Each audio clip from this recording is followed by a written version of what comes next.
Assalamualaikum. Waalaikumsalam. Ya, gimana?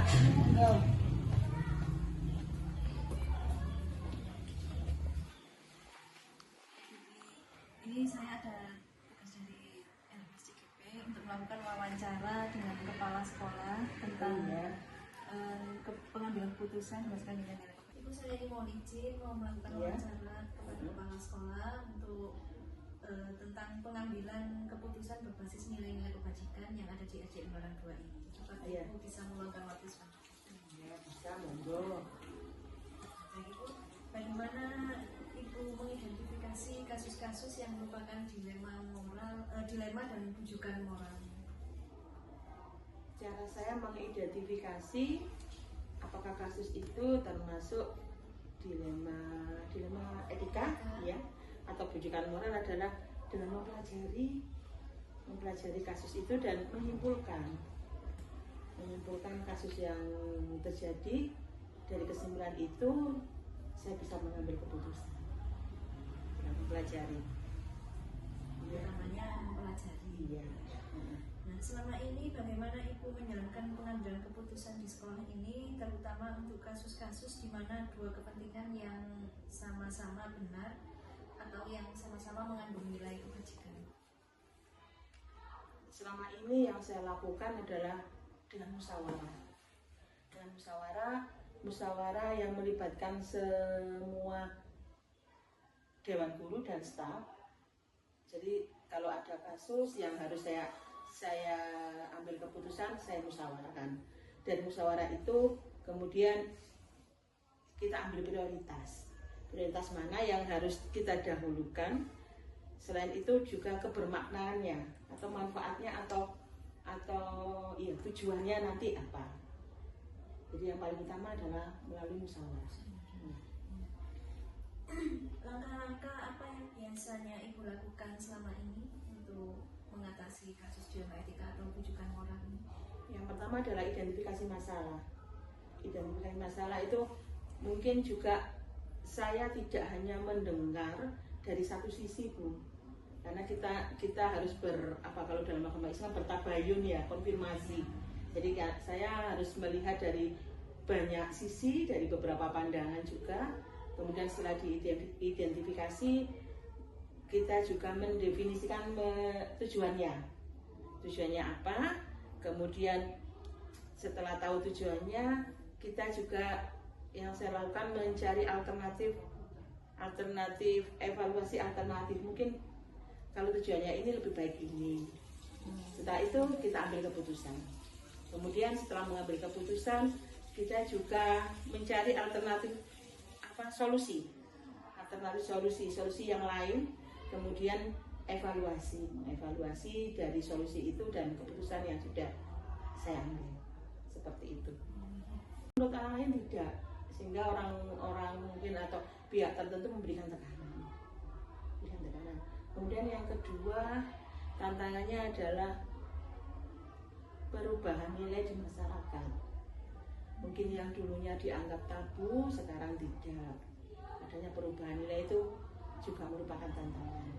Kemudian yang ketiga, tantangannya adalah adanya konflik kepentingan. Yang mungkin misalnya seperti ini, saya mengambil keputusan A, ternyata ada pihak lain yang memiliki kepentingan yang lain sehingga tidak suka atau tidak pas dengan keputusan yang saya ambil seperti itu. Nah, Ibu, apakah Ibu memiliki jadwal tertentu untuk menyelesaikan kasus dilema etika ini, ataukah langsung menyelesaikannya di tempat? Kalau ada kasus dilema etika, tergantung kasusnya, Bu.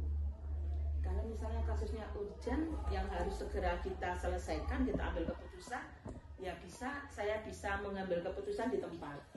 Tapi kalau misalnya tidak terlalu mendesak, biasanya saya setelah teman-teman itu keluar dari kelas, setelah anak pulang, setelah pembelajaran, kami sharing, kami berdiskusi. Apakah ada hal atau ada sesuatu yang ingin disampaikan, ingin dibicarakan. Jadi kalau pertanyaannya seperti tadi, adakah jadwal, tergantung kasusnya. Tapi jadwal memang ada, tapi kami tidak menutup kemungkinan kalau urgent yang segera diselesaikan di tempat juga bisa. Jadi lebih fleksibel. Iya, gitu ya. iya. Nah, adakah faktor yang selama ini mempermudah atau membantu Ibu dalam pengambilan keputusan ini, Bu? Ada Bu. Yang paling utama adalah faktor agama. Karena saya selama ini memang pendekatan yang saya lakukan itu berdasarkan agama, dan utamanya agama saya.